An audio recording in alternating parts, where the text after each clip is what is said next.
시편 111편에 왔습니다. 111편, 112편, 113편 여러분이 지금 앞에 있는 성경을 이렇게 한 장 넘기면서 보시면 똑같이 할렐루야로 시작하고 있죠. 111, 112, 113까지 할렐루야. 그리고 114편을 뛰어넘어서 115편, 6편, 7편을 보면 마지막에 할렐루야로 끝맺고 있는 것을 볼 수 있습니다. 이것은 이제 111편부터 118편까지 사실은 하나로 묶여진 찬양으로 볼 수가 있는데요. 그 주제는 애굽 할렐, 우리가 그런 표현을 씁니다. 출애굽 내용이 주 내용이 되면서 찬양하는 곡으로 이렇게 만들어졌어요.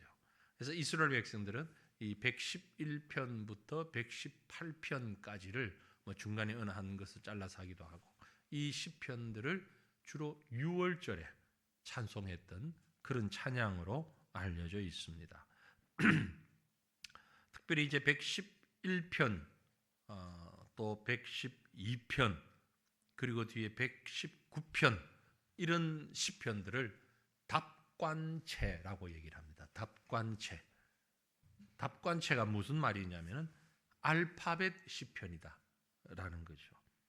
이스라엘이 찬양 때에 예배 때에 이렇게 찬양으로 올려드리는데 가사가 복잡한 것이 아니고 아주 기억에 잘 남도록 하는 그런 가사였다라는 겁니다. 그런 가사 중에는 가사 자체가 심플할 수도 있지만 그렇게 심플하지 않더라도 알파벳 순서대로 우리말 예를 들어서 가 하고 나 노랫말이 나오고 다 노랫말이 나오고 이렇게 되면 기억하기가 쉽겠죠. 이스라엘 백성들이 찬양했던 것이 바로 그런 순서에 의한 찬양이다. 그걸 답관체라고 합니다. 영어에 A가 있고 A, B, C, D 해서 Z까지가 알파벳이 있잖아요. 헬라어에는요. 헬라는 첫 글자가 알파, 마지막 글자가 오메가. 어떻게 하세요? 헬라 다 아세요? 다 아시네. 그럼 히브리어는 첫 글자가 뭘 것 같아요? 이건 목사님들이 주로 얘기를 안 해가지고 알레프 한번 해봐요. 알레프 프 아니고 영어 시간 아닌데 알레프 마지막 글자는 타우. 그러니까 A부터 Z까지 그 말이 히브리하고 헬라는 완전히 다른 말이에요. 예, 우리나라 고어 현대 이런 개념이 아니고요. 히브리어와 헬라는 완전히 다른 글자, 다른 말이에요. 이 히브리어는 지금 이스라엘에 가면 볼 수 있어요. 글자는 그 글자를 그대로 쓰고 있어요. 헬라어는 그리스에 가면 볼 수 있어요.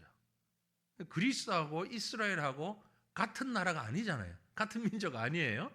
근데 그리스는 헬라어 글자를 성경 헬라어 쓰여진 글자를 거의 그대로 쓰고 있고 이스라엘은 성경 히브리어로 쓰던 그 알파벳을 그대로 쓰고 있어요. 그래서 이 히브리어 시편은 구약은 히브리어로 많이 쓰여졌잖아요. 히브리어로 알레프부터 타우까지 그 알파벳 순서를 따져가면서 쭉 찬양을 하고 있는 겁니다. 그런데 이제 주석이나 이런 걸 보면 전부 그렇게 나와 있어요. 답관체 시편 알파벳 순서대로. 제가 사실은 이 말씀을 준비하면서 한 주간 준비하다가 이제 어제 마지막 정리를 하면서 시간을 한참 보냈어요. 왜냐하면 첫 단어가 뭐예요? 할렐루야. 그래서 어떤 막 이제 자료를 찾다 보니까 어떤 분이 아주 무리한 거는 해석을 해 놓았더라고요. 답관체다 알파벳 순서대로다 하는데 분명히 첫 글자가 알레프가 아니에요. 할렐루야 할 때 이 글자가 첫 글자가 아니고 히브리어로 보면 네 번째 글자예요. 근데 왜 닭관체라고 하지? 어떤 해석하는 사람들은 할렐루야 아니고 알렐루야다. 알렐루야다. 알렐루야 같으면 맞는데 알레프가. 그래서 제가 원어를 찾아봤어요. 보니까 아니야. 알렐루야가 아니야. 왜 할렐루야? 거짓말 할 수는 없잖아요. 분명히 원어의 히브리 성경을 찾아보니까 할렐루야인데, 그래서 이제 막 자료를 뒤지다 보니까 칼빈이 해석을 한 게 나와요. 칼빈이 뭐라고 해석을 했냐면은 할렐루야 요 단어는 이 시편 111편에 시작하는 본론이 아니고, 우리가 앞에 지금 110편 같은 경우는 다윗의 시, 또 109편 다윗의 시, 인도자를 따라 부르는 노래, 이렇게 뭐가 있어요? 그 시편마다 소개하는 글자가 있잖아요. 그것처럼 할렐루야는 본 내용에 해당되는 것이 아니고 표제어에 해당되는 그런 성격이다. 표제어는 아니라 할지라도 표제어 성격이다. 그래서 언어를 찾아보니까 정말로 할렐루야, 그리고 그 다음 나오는 단어가 아데프 아도나이 하고 알레프로 시작하고 있어요.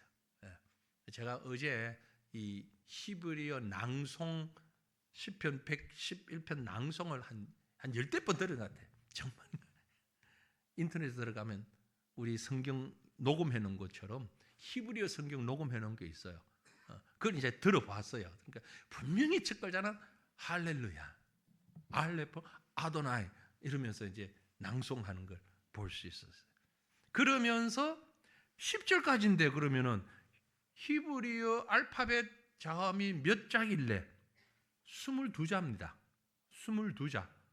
22자는 최소 22줄이 돼야 되는데 아니고, 이 순서는요 1절부터 8절까지는 첫 절이 알파벳 순서대로 시작되고 9절 10절은 상중하 세 번이 나와요.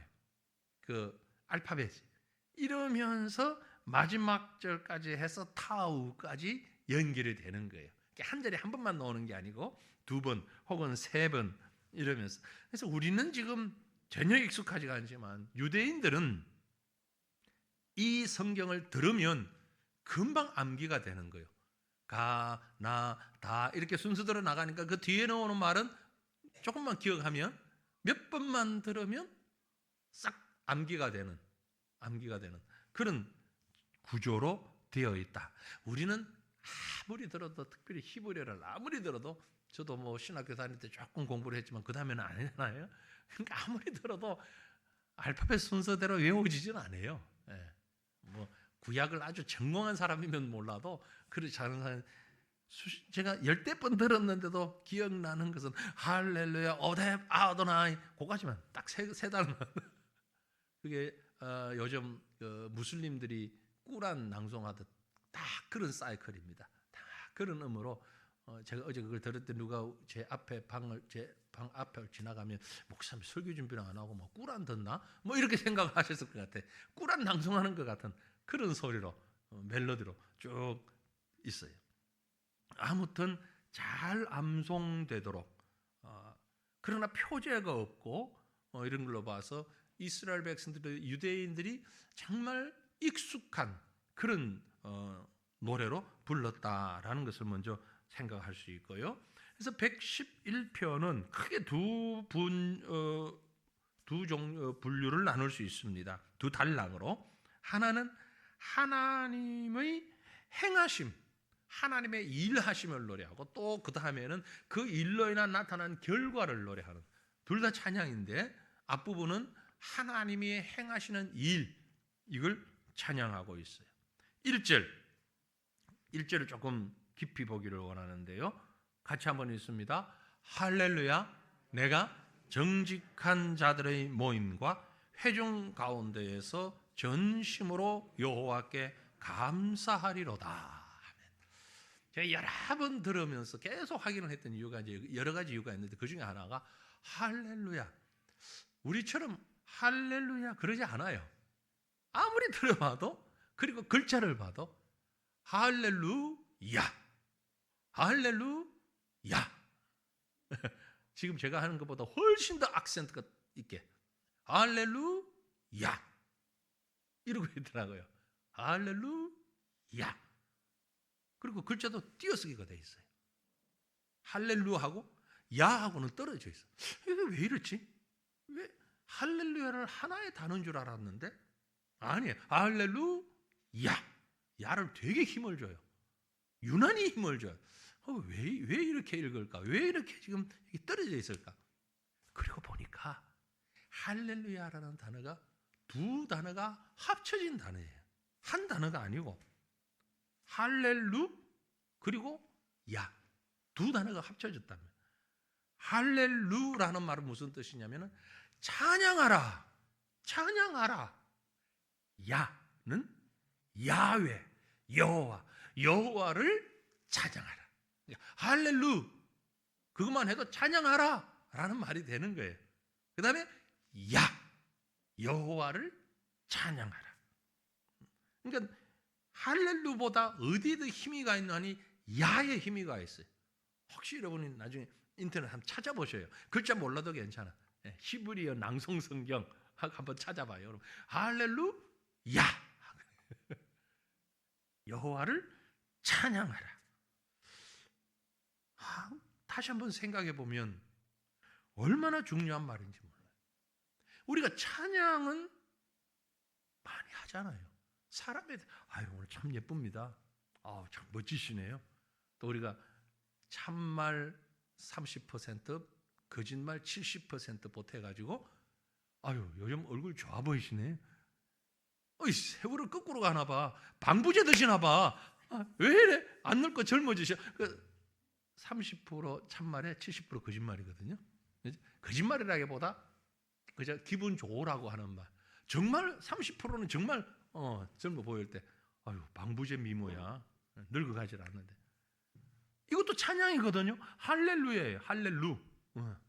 그리고 자연을 보고 와 멋있다. 이야 너무 아름답다.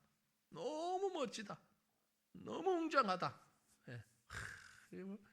이제 우리 김영철 선교사님 지금 큰딸 방문하러 미국 가셨거든요. 매주 설교는 잘 이렇게 해서 보내면서 미국 가서 하시는 거예요 지금. 해가지고 보내면서 뭐라고 목사님 저는 노키 산맥을 지나가고 있으면서 이걸 해가지고 보냅니다. 누구 약 올리나? 너무 멋진 자연을 보고 와 멋지다. 이것도 찬양이에요. 찬양하라. 그런데 찬양하라 하나님을 그게 야예요. 야. 할렐루야.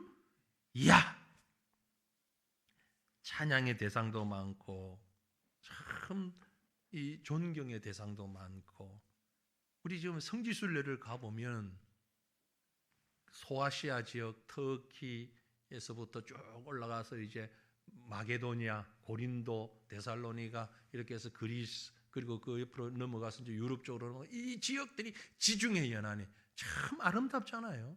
그죠? 언제나 봐도 감탄이 불러일으키죠. 그 모습을 보면서 너무나 찬양하지만 하나님 찬양하고는 다르다. 그리고 이 성경이 쓰여질 당시에 보면 많은 우상들, 여러분 성지순례 가보셨죠? 뭘 보셨어요? 가서 전부 돌멩이만 봤잖아요. 그죠? 대부분 돌멩이, 뭐 기둥 남아있고 돌멩이 남아있고, 근데 이건 언제 때 뭐 했던 거고, 이건 언제쯤 뭐 했던 거고, 설명을 하니까 그런가 하고, 뭐 여기가 길이었고, 여기 가게들이 있었고, 뭐 설명을 하는데, 이거 이리 봐도 저리 봐도 돌멩이밖에 없는데, 다 그렇게. 그러니까 그때 사람들은 아주 많이 했던 게 뭐냐면은 우상숭배란 말이에요. 별 우상을 다 섬겼어요. 그러니까 여러분이 터키, 그리스 그쪽으로 또 뭐 로마 이쪽으로 많은 그 유적들이요 대부분 우상 숭배하던 것들이거든요. 그러니까 봐도 알고 보셔야 돼. 그런 우상의 도시, 우상의 상황 가운데서 어떻게 하나님을 섬기고 어떻게 신앙을 지켰는가 이걸 봐야 되는데 불신자들하고 똑같이 섞여가지고 야 그랬구나 와 웅장하다 이것만 보면 성도다운 성질을 보는 모습은 아니잖아요. 많은 우상들이 있었어요. 그래서 그들 나름대로의 다 예배가 있었어요. 찬양이 있고 경배가 있고 모양도 다르고 방법도 다르고 하나님을 예배하는 방법이 다르고 또 바알을 예배하는 방법이 다르고 뭐 여러 우상들을, 심지어 어떤 우상은 사람을 죽여서 막 피를 드리고 이런 우상도 있고 그런 흔적들이거든요. 이런 모든 것도 다 할렐루예요. 할렐루. 할렐루.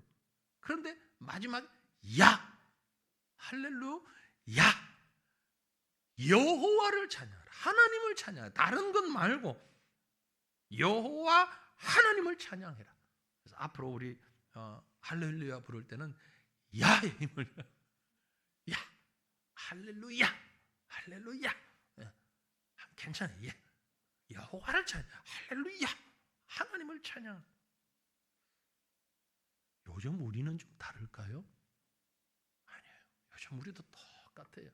지금 우리는 바알, 아세라 이걸 섬기지 않을 뿐이지 우상을 숭배하고요, 성공을 숭배하고요, 행복을 숭배하고요, 내 자녀들 잘 되는 걸 숭배하고요, 갖가지 세상적인 것들, 많은 재산을 숭배하고요. 그렇잖아요. 그러면서 정말 하나님을 숭배하는, 하나님을 찬양하는 사람 우리에게 얼마나 있는가. 우리 지금 오늘 제가 새 가족 등록하신 분 성경 공부하면서도 그 얘기했습니다만, 우리나라 리더들 가운데 얼마나 많은 기독교인들이 있습니까? 국회, 또 장관들, 경제계 많은 그런 우리 신자들이 있지만 그들이 정말 하나님을 찬양하고 하나님 말씀 경배하고 하나님을 따르는 그런 믿음으로 서 있는가? 아닌 것 같아. 그러면 이럴 리가 없어, 세상이. 그죠? 세상이 지금 이 나라가 이럴 리가 없어. 정말 하나님만 바로 따른다면 여야 다 떠나가지고 정말 하나님을 잘 숭배하고 정말 하나님 찬양하고 하나님 경배한다면, 할렐루야, 할렐루야를 한다면 이럴 수가 없어. 근데 지금 보면 저 사람도 예수 믿는 사람이어서 장로래, 그래? 안수 집사래, 그래? 유명한, 여러분들이 지금 이름만 들면 누군지 아는, 저도 아는, 그리고 모르는 사람들 중에 수록하잖아요. 그런 사람들이. 네? 장로님, 권사님, 안수 집사님 다 있어요. 정말 그랬어? 여호와를 찬양하는 예배의 대상은요, 오직 야훼 하나님밖에 없어요. 그래서 우리가 시편 119편, 111편뿐만이 아니라 뒤에 오는 다른 시편 볼 때도, 또 예배에 하나님을 찬양할 때도 정말 하나님을 찬양하는가 다시 한번 확인하고 또 확인해야 될 것입니다. 이렇게 하나님을 찬양하는 자들이 누구냐?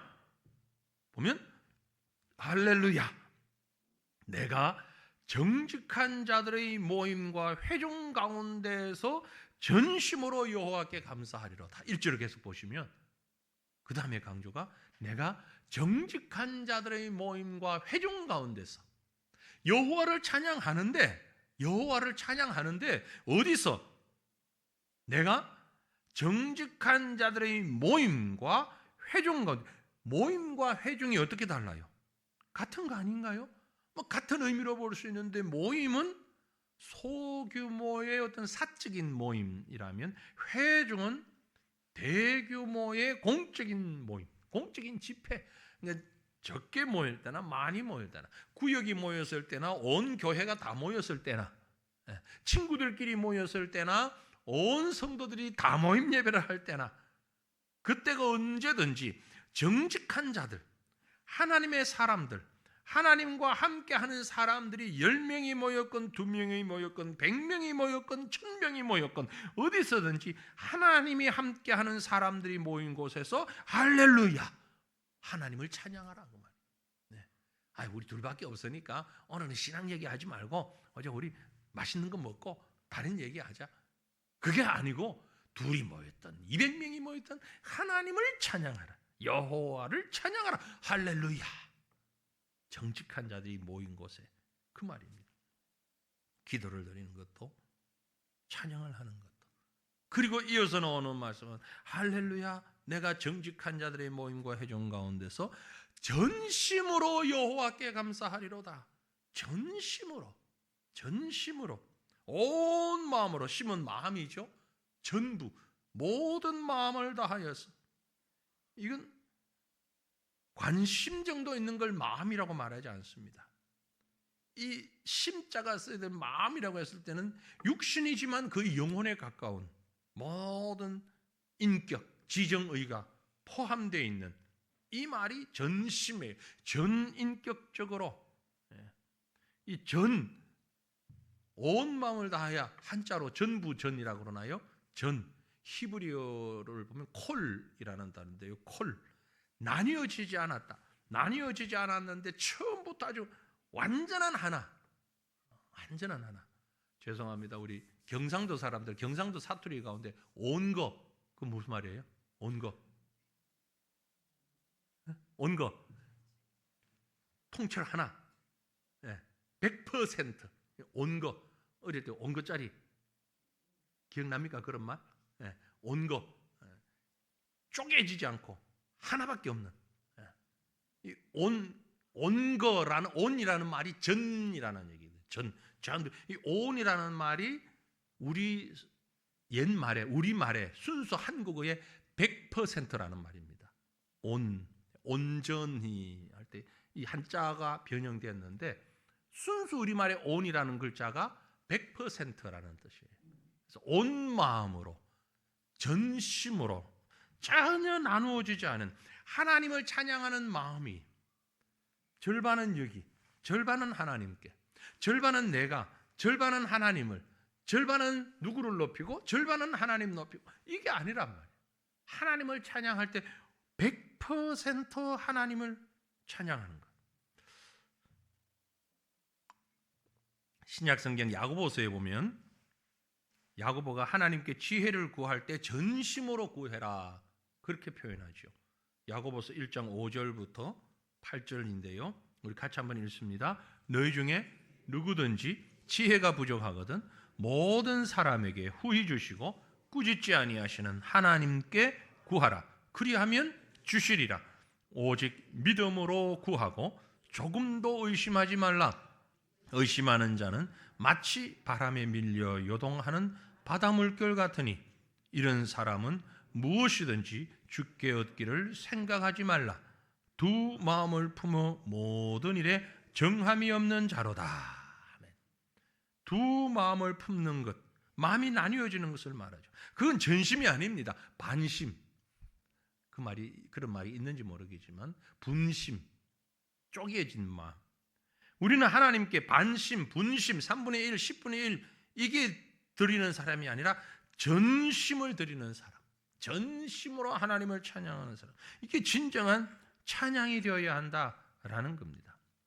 무언가를 전심으로 하면은요, 누구든지 전심으로 하면 아주 적극적으로 합니다. 그죠? 적극적으로 하고 기쁨으로 하고 좋아하면서 하죠. 근데 전심이 아니니까 적극적으로 안 하는 거예요.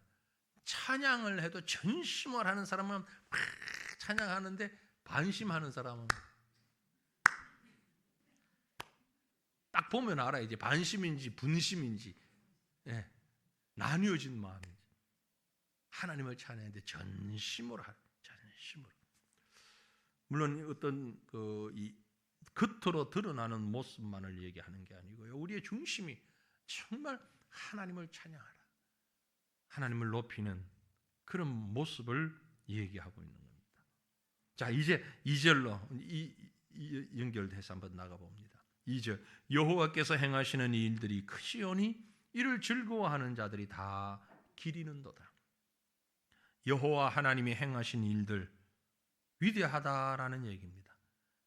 사람이 만들어 놓은 걸 보고도 와 대단하다, 와 엄청나다.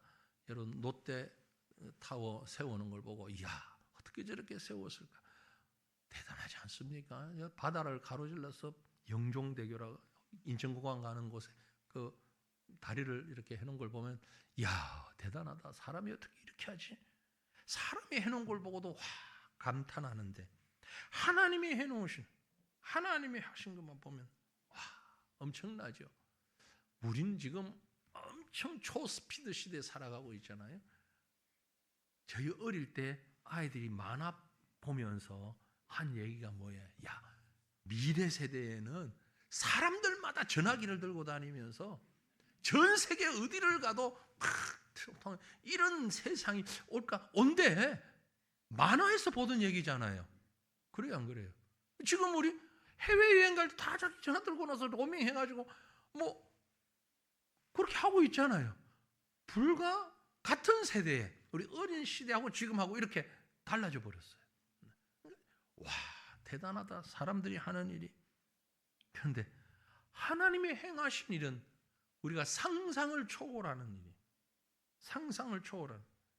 그 하나님의 큰 일에 비하면 사람들이 만들어 놓은 대단한 일은요, 아주 비교도 안 될 만큼, 쌀알 만큼 작은 것이에요. 하나님이 하신 일이 큰 산이라면 사람들이 한 일은 쌀알같이 작은. 그런데 그것 보고도 우리는 감탄하잖아요. 하나님이 행하신 일은 어마어마한 일이죠. 그것을 기린다라고 했어요. 이를 즐거워하는 자들이 다 기리는도다. 이 기린다라는 말은 우리말로 번역 이것밖에 없을까 싶을 만큼 안타까운, 좀 아쉬운 번역인데요. 우리는 기린다 그러면 어떤 뉘앙스를 가지고 있습니까? 아, 옛날에 어떤 일이 있었는데 그걸 추억한다.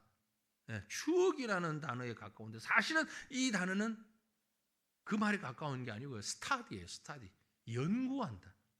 깊이 골똘히 연구한다. 아주 원인을 찾아내기 위해서 깊이 골똘하게 파고들면서 연구한다. 이런 표현이에요. 하나님의 행하신 일을 보고 어떻게 하나님이 이 엄청난 일을 하셨지? 우리가 공부하는 거예요. 찾아보는 거예요. 하나님을 우리가 연구한다고 알 수 있겠습니까? 알 수 없죠. 그러나 경외를 넘어서서 경외하다 보니 이건 이렇게 했구나. 이건 이렇게 했구나.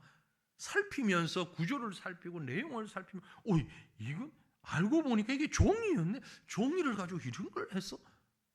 하나하나 차곡차곡 살펴보는 것. 이 말을 지금 기린다라고 표현을 했어요.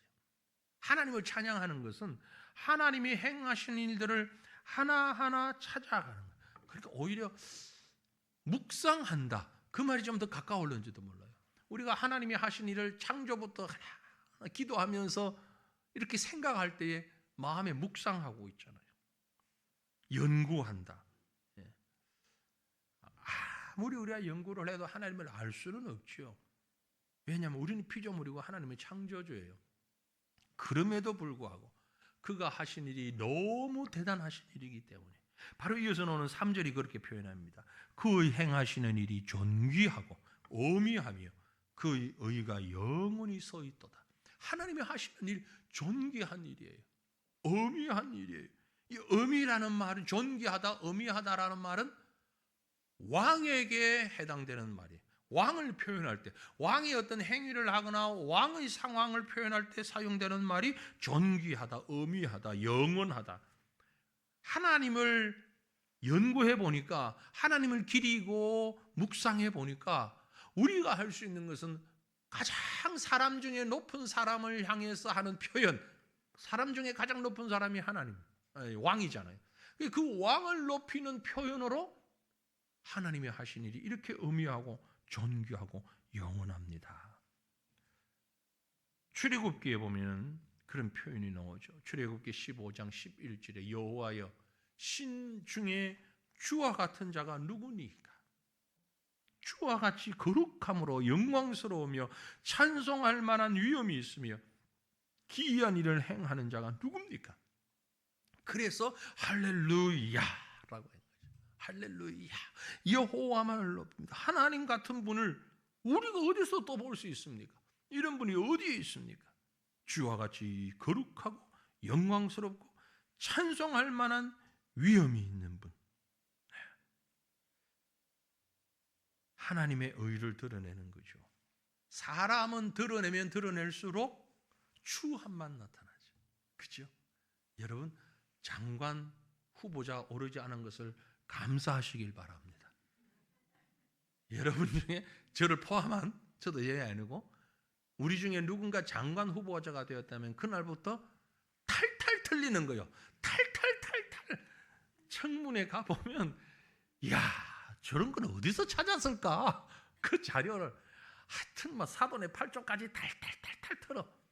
그러니까 저 사람이 저런 사람이어서 겉보기는 멀쩡하더니만 여러분도 그 자리에 갔더라면 똑같은 거예요. 근데 그 자리 가지 않은 걸 감사하시길 바랍니다. 응답이 없네.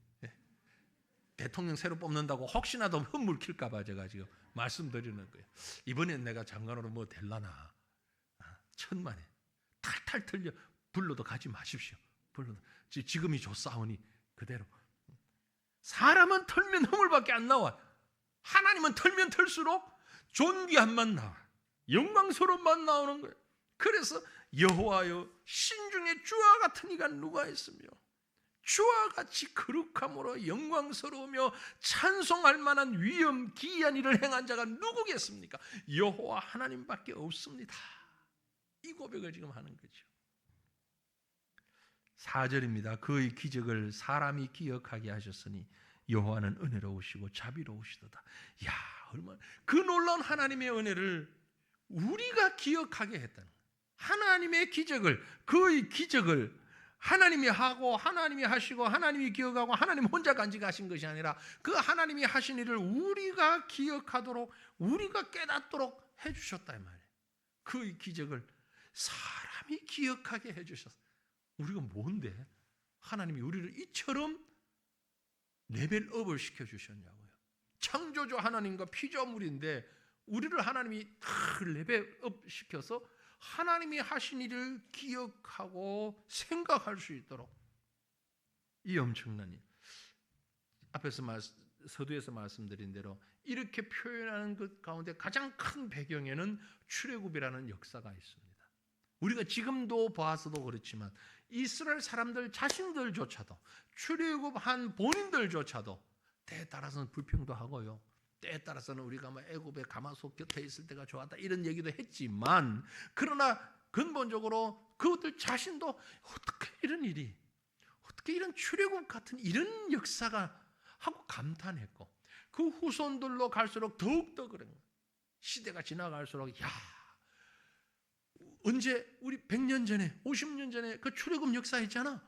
가나안에 들어가서 앉아서 지금 얘기하는 거예요. 우리가 지금 이 가나안에 살고 있어.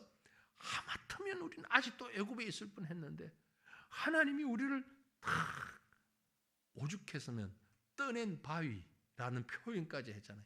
땅에서 탁 바위돌 하나 떠내고 나면 이 움푹 남아있는 것처럼 움푹 패인 떠낸 바위처럼 우리를 달랑 들어서 이곳에 갖다 놓으셨다.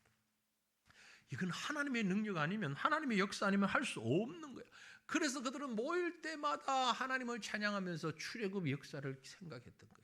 그 출애굽을 찬양했던 거예요. 그 역사가 아니라 그 역사를 행하신 하나님을, 바로 그 얘기를 지금 하고 있는 겁니다. 그의 기적, 우리가 출애굽과 같은 그의 기적, 하나님 말고는 설명할 방법이 없네. 400년을 종살이 하던 자들이 어떻게 그렇게 하루아침에 나올 수 있었는지, 그것도 엄청난 재물을 가지고, 하나님 아니고는 설명할 방법이 없어. 하나님의 은혜로우신 분, 자비로우신 분, 찬양하지 않을 수가 없는 겁니다. 지금 그 찬양을 하고 있는 거예요. 자, 이제 5절부터는 하나님의 행하신 그 일의 결과를 가지고 찬양합니다. 5절, 6절 우리 두 절을 같이 읽습니다. 여호와께서 자기를 경외하는 자들에게 양식을 주시며 그의 언약을 영원히 기억하시리로다. 그가 그들에게 뭇 나라의 기업을 주사 그가 행하시는 일의 능력을 그들에게 알리셨도다. 하나님의 놀라운 일, 그 일을 통해 능력을 나타내셨습니다. 엄청난 애굽이라는 나라 가운데서 끄집어내시면서 먹을 것 주시고 언약을 주시고 기업을 주시고 하나님의 능력을 깨닫게 하신, 한마디로 하나님을 알게 하셨어요. 하나님을 알게 하셨다는 것, 이건 얼마나 큰 축복인지요. 지금 우리도 그렇잖아요, 여러분. 이제 예배당 문만 나가면은 또 부딪히는 우리 불신자들, 어쩔 수 없이 부딪히는 가족 중에도 있고, 이웃 중에도 있고. 그분들이 하나님을 몰라요. 하나님 모른다고요. 똑같이 사는데, 똑같은 2025년 같은 시대에 이 지역에서 같이 살고 있는데 그들은 하나님을 모른다고요. 우리는 하나님을 안다고요. 어떻게 이런 일이, 세상에 이런 일이, 하나님이 그렇게 해주셨다고요. 생각해 보세요. 나처럼 고집 세고, 나처럼 따지기 좋아하고, 나처럼 다른 사람 말 안 믿고, 말 안 듣고, 고집이 이 불통인데 어떻게 나 같은 사람이 하나님을 알고 하나님을 믿어? 근데 옆에 저 사람은 내가 봐도 나보다 좀 무른 것 같은데, 나보다 더 별로 뭐 가진 것도 그런데 어째 저 사람 하나님 안 믿어? 날 믿어? 이야, 여러분, 내가 하나님 믿는다는 그 기적 아닙니까? 기적이잖아요.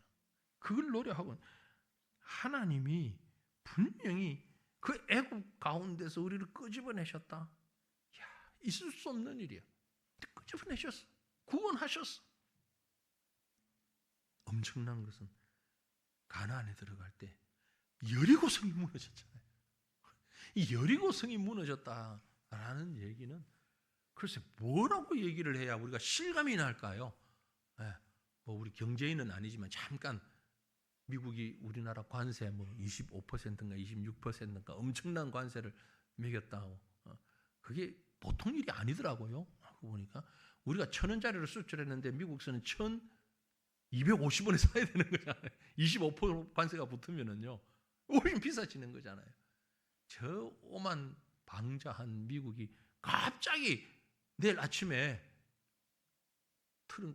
트럼프가 한국에는 우리가 관세 0으로 하겠다.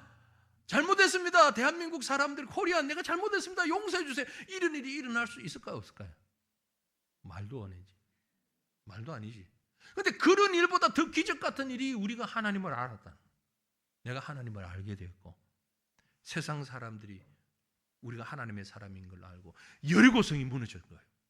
여리고성 무너진 건 바로 그와 같은 일이에요.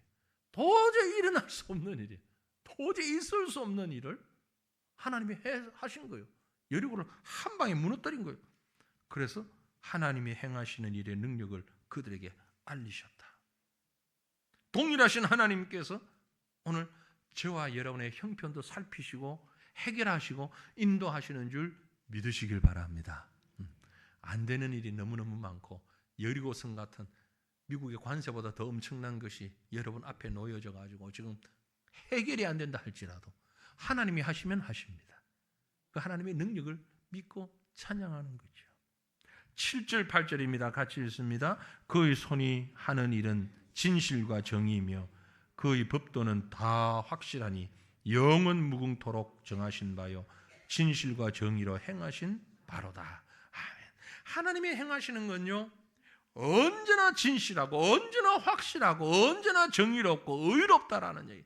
사람이 하는 건 좀 이렇게 돌아갈 수도 있고 바른 길이 아닌 좀 숨어서 갈 수도 있고 편법을 그래서 어떻게든 결과만 좋으면 그래도 봐주자 뭐 이럴 수는 있는데 하나님이 하신 일은 아무리 세상이 바뀌어도 진실하고 정의롭고 틀림이 없다는 거예요. 아무리 세상이 바뀌어도 하나님의 가치관, 영적 가치관, 하나님의 말씀 이건 달라지지 않아요. 인간의 문화는, 인간의 세상은 시간이 지나면 달라지잖아요. 예전에는 남자가 머리가 긴 게 옳은 것이었지만 지금은 짧은 게 뭐 긴 게 틀렸다는 게 아니고 사회적인 일반적인 법규에서 규범에서 보통 그렇게 인식을 하잖아요. 달라지는 거예요. 유행이라는 것이 얼마나 빨리 움직입니까? 순식간에 이렇게 됐다가 저렇게 됐다가. 하나님의 일은 유행을 따라가는 것도 아니고 시대를 따라가는 것도 아니고 언제나 기준이 명확하게 그 표준에서 벗어남이 없는 것이죠. 이게 우리 인생이 살아가는 모습이 그와 같아야 한다라는 것을 말씀하고 있는 겁니다. 그 하나님을 찬양하는 겁니다. 이어서 9절 말씀 보면 여호와께서 그의 백성을 속량하시며 그의 언약을 영원히 세우셨으니 그의 이름이 거룩하고 지존하시도다. 속량하시며, 속량한다는 말이 무슨 뜻이죠? 값을 지불하고 산다라는 겁니다. 대가를 지불하고 몸값을 주고 산다. 하나님께서 자기 백성을 구원하시기 위하여서 지불하시고 생명을 지불하시고 독생자 그리스도 예수의 생명을 지불하시고 우리를 사셨어요.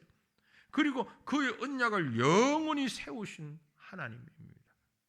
처음부터 하나님의 것이지만 그 대가를 지불하고 또다시 사신 그 하나님, 그래서 그의 이름이 거룩하고 지존하신 하나님이라고 찬양하고 있는 거죠. 저와 여러분을 값을 지불하고 사신 하나님이십니다. 마지막으로 10절 같이 읽습니다. 여호와를 경외함이 지혜의 근본이라. 그의 계명을 지키는 자는 다 훌륭한 지각을 가진 자이니 여호와를 찬양함이 영원히 계속되리로다. 마치 잠언을 읽는 것 같지 않아요? 여호와를 경외하는 것이 지혜의 근본이다. 출발점이다. 시작점이다. 본질이다. 근본이다 라는 말이죠. 하나님을 가장 잘 찬양하는 것은, 하나님께 가장 높이 감사드리는 것은 하나님을 경외하는 것이에요. 하나님을 경외하는, 일을 행하신 하나님, 그리고 그 일을 통하여 우리에게 하나님을 경외할 수 있는 마음을 주신 하나님, 찬양할 수 있는 자세를 주신 하나님, 마음을 주신 하나님, 그 하나님을 우리가 또 찬양할 수 있는 거죠. 반복해서 하나님을 찬양하고 하나님을 높일 수 있는 거죠. 이스라엘 백성은 자기들의 그 종살이에서 이제 자유함을 얻은 이 역사만 생각해도 지금 우리가 구원받은 은혜를 생각하는 것보다 훨씬 더 감격스러운 기쁨에 있었습니다. 그래서 이런 시를 지어서 찬양했던 거예요. 모일 때마다 찬양했던 거예요. 모일 때마다 우리를 구원하신 하나님을 높였던 거예요. 우리 또한 그리스도의 십자가의 보혈로 이제 하나님의 백성이 되었습니다. 다음 주일이 이제 종려주일 그리고 고난주간이 시작이 되는데 십자가를 깊이 묵상하고 새기는 그런 날이죠. 한국 교회가 그걸 잘 모르고 사순절 그런 얘기를 자꾸 합니다. 근데 성경 어디에도 사순절이라는 절기는 없어요. 그럼 그게 어디서 나온 겁니까? 천주교에서 지키는 절기예요. 천주교가 지키는 절기를 우리가 그대로 그 의미를 가지고 지금 사용을 하고 있는 거예요. 그래서 굳이 사순절을 얘기할 필요는 없습니다. 사순절 첫째 주일, 둘째 주일, 넷째 주일 이러면서 왜 우리 교회는 사순절 얘기를 안 해요? 혹 이런 분들이 계실 것 같아서, 물론 주보에 제가 몇 주 전에 묵상란에 칼럼에 적었지만은 이승구 교수님의 글을 적었었죠. 기억하십니까? 안 봤어요? 사순절이라는 절기가 구약적인 절기이고 우리 개혁교회에서는 거기에 매일 필요가 없고 그 절기에 우리가 얽매일 필요가 없다라는 글이 있었는데요. 뭐 그렇다고 해서 한 게 죄다 이단이다 그런 말은 아니에요. 우리는 1년 365일이 사순절이에요. 특별한 이때만이 아니고 십자가를 지는 이때만이 아니고 천주교인들처럼 그때만 어떤 예식에 매이는 것이 아니라 우리는 1년 12달 그리스도의 십자가를 모일 때마다 그리스도의 십자가를 얘기해야 돼요. 모일 때마다 그리스도를 찬양해야 되고 그리스도를 노래해야 되는 거예요. 저희가 학교에서 신학교에서 설교학, 성경 해석학 이런 것들 배울 때 그렇게 배웠습니다. 모든 설교에 예수 그리스도가 빠지면 안 된다. 그건 설교가 아니다. 직접이든 간접이든 그리스도의 십자가와 그리스도의 보혈이 빠지면 바른 설교가 아니다. 그렇잖아. 그게 복음이니까. 그리스도의 복음이 그게 바로 십자가가 복음이니까. 이게 빠지면 안 되잖아요. 그러니까 53주 늘 사순절인 거예요. 늘 십자가 생각하는 거죠.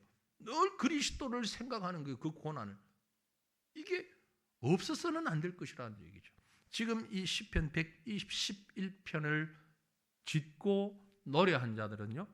출애굽 역사를 그렇게 묵상했던 거죠. 모일 때마다 출애굽.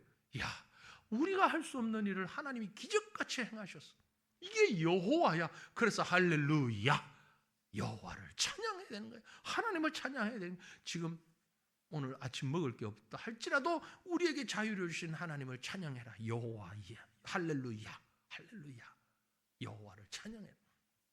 이 찬양이 우리의 모든 형편과 우리의 상황을 다 묶어서 주님 앞에 올려드리는 그런 찬양이 되는 것이고 그런 고백이 되는 것입니다.